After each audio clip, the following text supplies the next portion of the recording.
Nel 2204, your pageant blogger host. Subscribe. Laban Pilipinas 2025.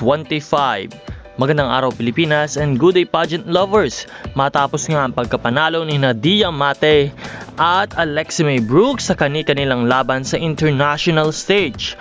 Ngayon ay aabangan natin ang 2025 Miss World sa katauhan ni Krishna Gravides na handa ng ibandera ang bandila ng Pilipinas.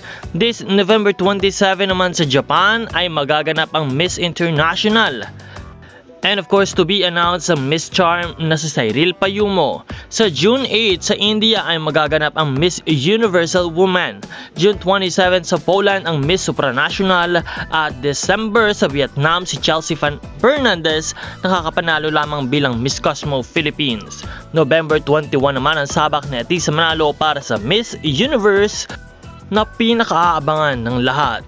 Talaga namang handang-handa na ang Pilipinas at alam nating malalakas ang ating mga pambato para sa international stage ngayong 2025. At talaga namang ang suporta ng lahat ng mga Pinoy pageant fans ay umaapaw para sa ating mga kandidata. Muli, congratulations in advance and good luck sa lahat ng ating mga pambato for this year's 2025 beauty pageant all around the globe. Kaya naman panatilihin nakatutok sa channel na ito para sa lahat ng mga bagong balita at updates para sa ating mga Pinoy Beauty Queens. Maraming salamat din sa iyong pag-subscribe dahil lumalaki na po ang ating pamilya sa patuloy na pagsuporta sa lahat ng mga Filipino Beauty Queens. Magkita po tayong muli sa ating susunod na video.